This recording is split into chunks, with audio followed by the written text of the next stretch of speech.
ಚಂದನಲಿಂದ ಕರೆ ಬಂದಾಗ ಮಾತನಾಡಿದವನು ಮನೆಗೆ ಹೋಗಾಯ್ತಾ ಕೇಳಿದ್ದ. ಈಗ ತಾನೇ ಬಂದದ್ದು. ಸಂಜೆ ಅಪ್ಪ ಅಮ್ಮ ನಂದನ್ ಅಣ್ಣನನ್ನು ನಿಮ್ಮ ಮನೆಗೆ ಕರೆದುಕೊಂಡು ಬರ್ತೀನಿ. ಅಪ್ಪಾಜಿ ಜೊತೆ ಮಹೇಂದ್ರ ಅಂಕಲ್ ಮನೆಗೆ ಹೋಗೋಣ ಎಂದೇ ಒಪ್ಪಿಕೊಂಡಿದ್ದಾರೆ ಎಂದಿದ್ದಳು. ಸರಿ, ಸಂಜೆ ಮನೆಗೆ ಬೇಗ ಬರ್ತೀನಿ ಎಂದವನು. ಯಾವುದೇ ಕಾರಣಕ್ಕೂ ಅವಳನ್ನು ಬಿಟ್ಟು ಕೊಡುವ ಮಾತಿಲ್ಲ. ಆದ್ರೆ ಹೇಗೆ ಹೇಳುವುದು?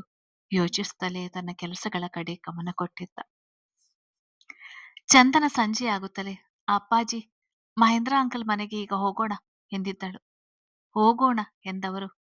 ಮಧ್ಯಾಹ್ನದಿಂದ ಪದೇ ಪದೇ ಮಹೇಂದ್ರ ಅಂಕಲ್, ಪಾವನಿ ಅಕ್ಕನ ಮಗು ಚೆನ್ನಾಗಿದೆ, ಅವರ ತೋಟದಲ್ಲಿರುವ ಹೂ ಗಿಡಗಳು, ಶೋ ಗಿಡಗಳು ನೋಡ್ಬೇಕು, ನೀವು ಅದನ್ನೆಲ್ಲ ಬೆಳೆಸಲು ನಮ್ಮ ಮನೆಯ ಮುಂದೆ ಅಷ್ಟು ಜಾಗವಿಲ್ಲ ಎನ್ನುತ್ತಿದ್ದ ಮಗಳ ಮುಖದಲ್ಲಿ ನಗು, ಉತ್ಸಾಹ ಅಳಿಸಲು ಇಷ್ಟವಿಲ್ಲದೆ ಸರಿ ಹೋಗೋಣ ಎಂದಿದ್ದರು. ಆದ್ರೆ ಆಸಕ್ತಿ ಮೂಡಲಿಲ್ಲ. ಸ್ವಲ್ಪ ಸಮಯ ತನ್ನ ಕೋಣೆಯಲ್ಲಿ ಓದುತ್ತಾ ಕುಳಿತಿದ್ದ ಚಂದನ ಮತ್ತೆ ಬಂದು ಪೂರ ಕತ್ತಲು ಆವರಿಸುತ್ತಿದ್ದದು ನೋಡಿ, ಅಪ್ಪಾಜಿ, ರಾತ್ರಿ ಆಗ್ತಿದೆ, ಹೋಗೋಣ ಬನ್ನಿ ಎಂದಿದ್ದಳು. ಇಷ್ಟೊತ್ತಿನಲ್ಲಿ ಯಾಕೆ ಬಿಡಮ್ಮ, ಈಗ ಆಸ್ಪತ್ರೆಗೆ ಹೋಗಿ ಆದ್ರಿಯನ್ನು ನೋಡಿ ಬರೋಣ ಎಂದುಕೊಂಡಿದ್ದೇನೆ, ನಾಳೆ ಹೋದ್ರೆ ಆಯ್ತು ಎಂದಿದ್ದರು. ನಾಳೆ ಊರಿಗೆ ಹೋಗ್ತಾ ಇದ್ದೀರಲ್ಲ? ಧ್ವನಿಯಲ್ಲಿ ಜೀವವೇ ಇಲ್ಲದೆ ಕೇಳಿದಳು. ಮಗಳಿಗೆ ಬೇಸರ ಮಾಡಲು ಇಷ್ಟವಿಲ್ಲದೆ, ಹೋಗುವ ಮುನ್ನ ಒಮ್ಮೆ ಹೋಗಿ ಬಂದರಾಯ್ತು ಬಿಡು ಎಂದವರು ಆಸ್ಪತ್ರೆಗೆ ಹೋಗಿ ಬರುವುದಾಗಿ ತಿಳಿಸಿ ನಡೆದಿದ್ದರು. ನಂದನ್ ದಾರೆ ಮುಗಿಸಿಕೊಂಡು ಮಧ್ಯಾಹ್ನದವರೆಗೆ ಇದ್ದು ತನ್ನ ಕೆಲಸದ ಬಗ್ಗೆ ಹೇಳಿ ಅಂದೇ ಊರಿಗೆ ಹೊರಟಿದ್ದ.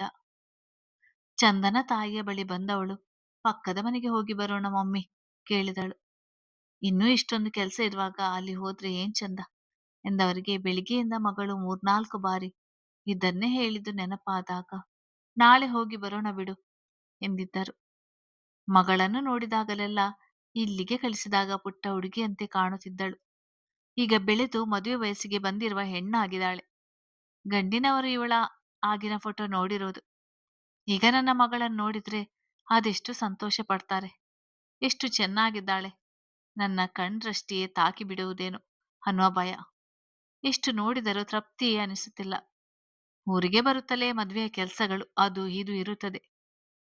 ಆಮೇಲೆ ಮದುವೆಯಾಗಿ ಗಂಡನ ಮನೆಗೆ ಹೋಗಿ ಬಿಡ್ತಾಳೆ. ಜೊತೆಯಲ್ಲಿ ಸರಿಯಾಗಿ ಉಳಿಸಿಕೊಳ್ಳಲು ಆಗ್ಲೇ ಇಲ್ಲ ಎಂದುಕೊಂಡರು. ಚಂದನ ತನ್ನ ಮೊಬೈಲ್ಗೆ ಕರೆ ಬಂದಾಗ ಸ್ವೀಕರಿಸಿದವಳು. ಹೇಳಿ ಎಂದಿದ್ದಳು, ಧ್ವನಿಯಲ್ಲಿ ಉತ್ಸಾಹವೇ ಇಲ್ಲದೆ. ಯಾಕೆ, ಏನಾಯ್ತು? ನಾನು ಮನೆಗೆ ಬಂದು ತುಂಬಾ ಸಮಯವಾಯಿತು ಎಂದಿದ್ದ. ಗೌತಮ್ ಮನೆಗೆ ಬೇಗ ಬಂದಿದ್ದವನು ಹಣ್ಣುಗಳು, ಸ್ವೀಟ್ ತರುವುದರ ಜೊತೆಗೆ ಚೆನ್ನಯ್ಯನಿಗೆ ಮುಖ್ಯವಾದವರು ಬರ್ತಾರೆ, ತಿಂಡಿಗೆ ಏನಾದ್ರೂ ಮಾಡಿರಿ ಎಂದು ಹೇಳಿದ್ದ.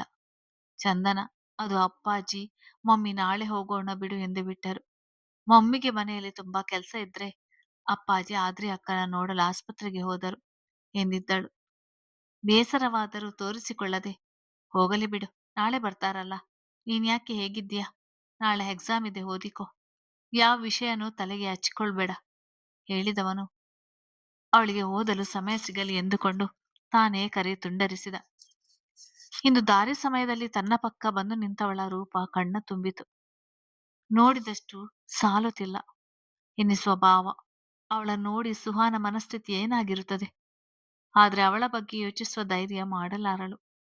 ಇನ್ನು ಒಂಟಿಯಾಗಿ ಕಳೆಯಬೇಕಾದ ದಿನಗಳು ನೆನಪಾದಾಗ ಅದು ಚಂದನ ಉದುರಿ ಮಂಚದ ಮೇಲೆ ಮಲಗಿದ್ದ ರೀತಿ ನೆನಪಾಗಿತ್ತು. ಹೆಂಡತಿಯಾಗಿ ತನ್ನ ಮನೆಯಲ್ಲಿ ಹಕ್ಕು ಅಧಿಕಾರದಿಂದ ಓಡಾಡುವ ರೀತಿ ನೆನಪಾದಾಗ ಕಳೆಯುತ್ತಿರುವ ಒಂದೊಂದು ಕ್ಷಣಗಳು ದೀರ್ಘವೆನಿಸಿದವು. ಇತ್ತೀಚೆಗೆ ನಾಲಾಯಕ್ನ ತುಂಬಾ ಮಿಸ್ ಮಾಡಿಕೊಳ್ಳುತ್ತಿದ್ದೇನೆ. ಯಾರೋ ಒಪ್ಪಿಗೆಯೂ ಕೇಳದೆ ಕರೆದುಕೊಂಡು ಬಂದು ಬಿಡ್ಲಾ ಅನಿಸುತ್ತೆ. ಅವಳ ಗುಂಗಿನಲ್ಲಿಯೇ ಸಮಯ ಕಳೆದಿದ್ದ. ಚಂದನಗೆ ಬೇಸರವೆನಿಸಿದರು. ಹೇಗೋ ನಾಳೆ ಬರಲು ಅಪ್ಪ ಅಮ್ಮ ಒಪ್ಪಿದ್ದಾರೆ. ಆದ್ರೆ ನಾನು ಕಾಲೇಜ್ನಲ್ಲಿ ಇರ್ತೀನಿ, ಏನ್ ಮಾಡೋದು ಎನಿಸಿದರು. ಪರೀಕ್ಷೆಯ ನೆನಪಾದಾಗ ಪುಸ್ತಕ ಹಿಡಿದು ಕುಳಿತವಳು ಕ್ಷಣಗಳು ಕಳೆಯುತ್ತಲೇ ಎಲ್ಲಾ ಮರೆತು ಓದಿನ ಕಡೆ ಗಮನ ಕೊಟ್ಟಿದ್ದಳು. ಮರುದಿನ ಮುಂಜಾನೆಯಲ್ಲೇ ಕೃಷ್ಣಪ್ರಸಾದ್ ದಂಪತಿಗಳು ಊರಿಗೆ ಹೋಗಲು ತಯಾರಾಗಿದ್ದರು. ಚಂದನಗಿದು ಅಚ್ಚರಿ. ಅಪ್ಪಾಜಿ ಪಕ್ಕದ ಮನೆಗೆ ಹೋಗ್ಲೇ ಇಲ್ಲ, ಈಗ ಬನ್ನಿ ಹೋಗೋಣ ಎಂದಿದ್ದಳು. ಅಲ್ಲೇ ಇದ್ದ ವಿನುತಾ ಅವರು, ಅವರೇ ನಮ್ಮ ನೆಂಟ್ರೆ, ಮನೆಗೆ ಹೋಗದೇ ಇದ್ರೆ ಬೇಜಾರು ಮಾಡಿಕೊಳ್ಳುತ್ತಾರೆ ಎನ್ನುವುದಕ್ಕೆ ಈ ಸಮಯದಲ್ಲಿ ಎಲ್ಲ ಮಲಗಿರುತ್ತಾರೆ, ಛತ್ರದಲ್ಲಿ ಎಲ್ಲರನ್ನು ಮಾತನಾಡಿಸಿ ಆಗಿದೆ ಎಲ್ಲ ಬಿಡು ಎಂದವರು ಕಾರಿನಲ್ಲಿ ಕುಳಿತಿದ್ದರು. ಕೃಷ್ಣಪ್ರಸಾದ್ ಅವರ ಮಗಳ ಕೈಗೆ ಹಣ ನೀಡಿ ತಲೆ ನೆವರಿಸಿ, ಚೆನ್ನಾಗಿ ಓದಿಕೊ. ಏನನ್ನು ಯೋಚಿಸಲು ಹೋಗ್ಬೇಡ. ಪರೀಕ್ಷೆ ಮುಗಿಯುತ್ತಲೇ ಬಂದು ನಿನ್ನನ್ನು ಕರೆದುಕೊಂಡು ಹೋಗ್ತೇನೆ. ಆ ಪುಡಾರಿ ಮದ್ವೆ ಆಯ್ತು. ಅವ್ರು ನಮ್ ವಿಷಯ ಮರೆತಾಗಿದೆ. ನೀನು ಊರಿಗೆ ಬಂದ್ರೆ ಹೇಗೆ ಏನು ಎಂದು ಯೋಚಿಸ್ಬೇಡ. ಎಲ್ಲ ಸರಿ ಹೋಗಿದೆ. ನನ್ನ ಮಗಳು ನನ್ನ ಮನೆಯಲ್ಲಿ ನಗುನಗುತ್ತಾ ಓಡಾಡುವುದನ್ನು ನೋಡಲು ಕಾಯುತ್ತಿದ್ದೇನೆ. ಯಾವ ಸಮಸ್ಯೆಯೂ ಇಲ್ಲ. ಹೇಳಿ ಮಗಳನ್ನು ಬಿಟ್ಟು ಹೋಗುವ ಮನಸ್ಸಿಲ್ಲದಿದ್ದರೂ ಸಂದರ್ಭ ನೆನಪಾಗಿ ಕಾರಿನಲ್ಲಿ ಕುಳಿತಿದ್ದರು. ಚಂದನ ಕಣ್ಣು ತುಂಬಿಯೇ ತನ್ನ ತಂದೆ ತಾಯಿಯನ್ನು ಕಳಿಸಿಕೊಟ್ಟಿದ್ದಳು.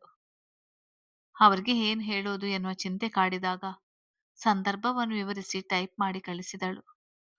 ಮತ್ತೆ ಇಂದು ಕೂಡ ಬರುವಿಕೆಗಾಗಿ ಅವರು ಕಾಯುವುದು ಬೇಡ ಎನಿಸಿ. ಎಚ್ಚರಗೊಂಡಿದ್ದ ಗೌತಮ್ ಮೆಸೇಜ್ ಓದಿದವನು. ಪರವಾಗಿಲ್ಲ ಬಿಡು, ಇಷ್ಟು ಬೆಳಿಗ್ಗೆ ಹೇಗೆ ಬರುವುದು ಎನಿಸಿ ಹೊರಟಿರಬಹುದು. ಅದನ್ನೆಲ್ಲ ಯೋಚಿಸದೆ ಪರೀಕ್ಷೆ ಕಡೆ ಗಮನ ಕೊಡು. ರೆಡಿ ಆದ್ಮೇಲೆ ಮೆಸೇಜ್ ಮಾಡು, ಕಾಲೇಜ್ಗೆ ನಾನೇ ಡ್ರಾಪ್ ಮಾಡ್ತೀನಿ ಎಂದು ಟೈಪ್ ಮಾಡಿ ಕಳಿಸಿದ್ದ. ಡೈನಿಂಗ್ ಟೇಬಲ್ ಬಳಿ ತಿಂಡಿ ಬಡಿಸುತ್ತಿದ್ದ ಇಂದ್ರಾಣಿ ಅವರು, ನಿಹಾರ್ 3 ದಿನದಿಂದ ಮನೆಗೆ ಬಂದಿಲ್ಲ. ವಿಚಾರಿಸಬೇಕಾಗಿತ್ತು. ನಮ್ಮ ಮನೆಯಲ್ಲಿ ಇದ್ದಾನೆ ಅಂದರೆ ನಮ್ಮ ಜವಾಬ್ದಾರಿ ಇರುತ್ತದೆ ಎಂದಿದ್ದರು. ಮಹೇಂದ್ರ ಅವರು ರಾತ್ರಿ ಫೋನ್ ಮಾಡಿದ್ದ. ಕೆಲಸದ ಒತ್ತಡ, ಸ್ನೇಹಿತನ ಮನೆಯಲ್ಲಿ ಉಳಿದಿದ್ದಾನಂತೆ. ಇಂದು ರಾತ್ರಿ ಬರುತ್ತೇನೆ ಎಂದಿದ್ದಾನೆ ಎಂದಿದ್ದರು. ನಿಹಾರ್ ಆಗಾಗ ರಾಜು ಅವರಿಗೆ ಕರೆ ಮಾಡುತ್ತಿದ್ದುದರಿಂದ ಅವರು ಬರುವ ಸಮಯ ಹಾಗೆ ಹೊರಡುವ ದಿನ ಕೂಡ ತಿಳಿದಿತ್ತು. ಸ್ನೇಹಿತರೊಂದಿಗೆ ಉಳಿದುಕೊಂಡಿದ್ದ. ಅವರು ನನ್ನನ್ನು ಇಲ್ಲಿ ನೋಡಿದ್ರೆ ಪೂರ್ತಿ ಕೆಲಸ ಕೆಡುತ್ತದೆ. ಮದುವೆಯ ದಿನದವರೆಗೆ ಯಾರಿಗೂ ಏನೂ ತಿಳಿಯಬಾರದು ಎಂದುಕೊಂಡು ಎಲ್ಲ ತಾನು ಅಂದುಕೊಂಡಂತೆ ನಡೆಯುತ್ತಿರುವ ಬಗ್ಗೆ ಅವನಿಗೆ ತೃಪ್ತಿ ಎನಿಸಿತು. ಹಾಲ್ನಲ್ಲಿ ತಯಾರಾಗಿ ಕುಳಿತಿದ್ದ ಮೊಮ್ಮಗನನ್ನು ನೋಡಿದ ಮಹೇಂದ್ರ ಅವರು, ಯಾರನ್ನಾದ್ರೂ ಕಾಯ್ತಾ ಇದ್ಯಾ? ಆಫೀಸ್ಗೆ ಹೋಗಲು ತಯಾರಾದ ಮೇಲೂ ಮನೆಯಲ್ಲೇ ಉಳಿದಿದ್ಯಾ ಎಂದಿದ್ದರು. ಅವರಿಗೆ ಉತ್ತರಿಸುವ ಮುನ್ನವೇ ಬಂದ ಮೆಸೇಜ್ ನೋಡಿದವನು, ಈಗ ಹೊರಡ್ತಿದ್ದೇನೆ ಹೇಳಿ ನಡೆದಿದ್ದ. ಅದೇ ಸಮಯಕ್ಕೆ ಅಲ್ಲಿಗೆ ಬಂದ ಇಂದ್ರಾಣಿಯವರ ನೋಟ ಮಗನ ನೋಡಿ ಮೆಚ್ಚುಗೆ ಸೂಸಿತು. ಅವರಿಗೆ ನೇರವಾಗಿ ಹೇಳಲಾರದೆ ಎಲ್ಲರಿಗೂ ಒಟ್ಟಿಗೆ ಹೇಳುವಂತೆ ಹೋಗಿ ಬರ್ತೀನಿ ಹೇಳಿ ನಡೆದಿದ್ದ. ಇಂದ್ರಾಣಿ ಅವರ ಮುಖದಲ್ಲಿ ಮೂಡಿದ ನಸುನಗು ನೋಡಿದ ಮಹೇಂದ್ರ ಅವರು, ನಮ್ಮ ಗೌತಮ್ ನೀನು ಬಂದ ಹೊಸದ್ರಲ್ಲಿ ನಡೆದುಕೊಳ್ಳುತ್ತಿದ್ದುದು ನೋಡಿ ಇಂದು ಬದಲಾಗುವುದಿಲ್ಲವೇನೋ ಎಂದುಕೊಂಡು ಬಿಟ್ಟಿದ್ದೆ. ನಿಜಕ್ಕೂ ಅವನ ಬದಲಾವಣೆ ಆಶ್ಚರ್ಯ ತಂದಿದೆ ಎಂದಿದ್ದರು. ಇಂದ್ರಾಣಿ ಅವರು ಅದನ್ನೇ ಅನುಮೋದಿಸಿ, ಎಷ್ಟು ಕೋಟಿ ಇದ್ದರೂ, ಹೆಸರು, ಸ್ಥಾನ, ಮಾನ, ಗೌರವ ಸಂಪಾದಿಸಿದರೂ ಕರುಳಿನ ಕುಡಿಯ ಜೊತೆ ಅವನ ಆಸರೆಯಲ್ಲಿ ಅವನ ಬೆಳವಣಿಗೆ ನೋಡಿ ಬದುಕುವುದರಲ್ಲಿ ಇರುವ ಪರಿಪೂರ್ಣತೆ ಬೇರೆ ಎಲ್ಲೂ ಸಿಗಲು ಸಾಧ್ಯವಿಲ್ಲ ಎಂದಿದ್ದರು. ಗೇಟ್ ಬಳಿ ನಿಂತಿದ್ದ ಚಂದನ ಗೌತಮ್ ಕಾರಿನ ಬಾಗಿಲು ತೆರೆದಾಗ ಹತ್ತಿ ಕುಳಿತಿದ್ದಳು.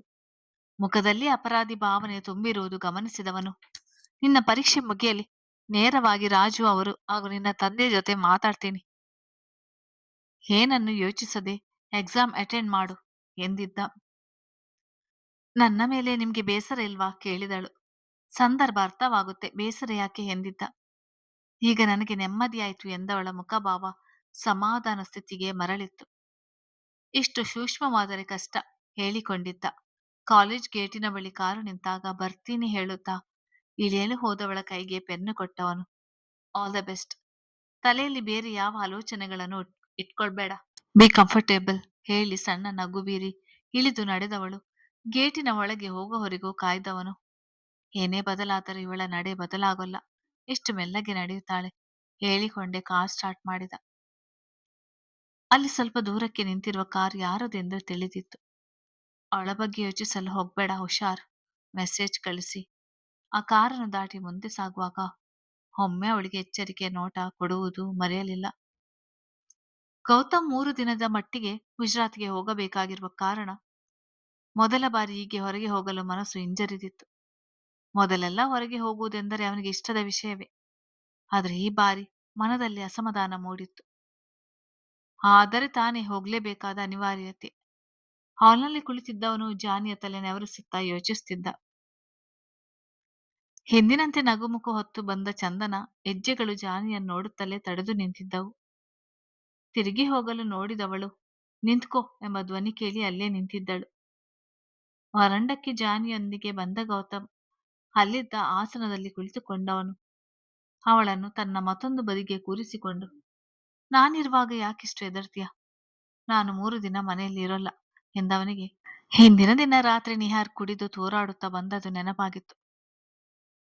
ನೋಡು, ನಾನು ಮನೆಯಲ್ಲಿ ಇರಲಿ ಇಲ್ಲದಿರಲಿ ಜಾನಿಯನ್ನು ನೀನು ಫ್ರೆಂಡ್ ಮಾಡಿಕೊಂಡರೆ, ಹೆದರದೇ ಇದ್ದರೆ ಯಾವಾಗ್ಲೂ ನಿನ್ನ ಜೊತೆಗೆ ಇರುತ್ತಾನೆ. ಒಮ್ಮೆ ಅವನ ತಲೆ ನೆವರಿಸಿ ಏನೂ ಆಗೋಲ್ಲ ಹೇಳುತ್ತಲೇ ಹೆದರಿ ಕುಳಿತಿದ್ದವಳ ಕೈ ಹಿಡಿದು ಜಾನಿ ತಲೆ ನೆವರಿಸಲು ನೋಡಿದ. ಕೈ ಹಿಂದಕ್ಕೆ ಎಳೆದುಕೊಂಡ ಚಂದನ ಅದರ ಕಣ್ಣು ಹಲ್ಲು ನೋಡಿದ್ರೆ ಭಯ ಆಗುತ್ತೆ ಎಂದಿದ್ದಳು. ಏನು ಆಗೋಲ್ಲ ನಾನಿಲ್ವಾ ಹೇಳುತ್ತಾ ಮತ್ತಷ್ಟು ಮುಟ್ಟಿಸಲು ಪ್ರಯತ್ನ ಪಟ್ಟಿದ್ದ. ಅವಳ ಅಂಗೈ ಪೂರ ಬೆವರಿತು. ಈ ಬಾರಿ ಚಂದನ ಕಣ್ಣು ತುಂಬಿತು. ಜಾನಿನ ಮುಟ್ಟದೇ ಇದ್ರೆ ನಿನ್ಗೆ ನಾನು ಇಷ್ಟ ಆಗೋಲ್ವಾ? ಹೇಳಿಕೊಳ್ಳಲು ಆಗದಷ್ಟು ಭಯವಾಗುತ್ತಿದೆ. ನಾನೇನು ಮಾಡ್ಲಿ ಹೇಳುತ್ತಲೇ ಅವನ ಕೊರಳ ತಬ್ಬಿದಳು.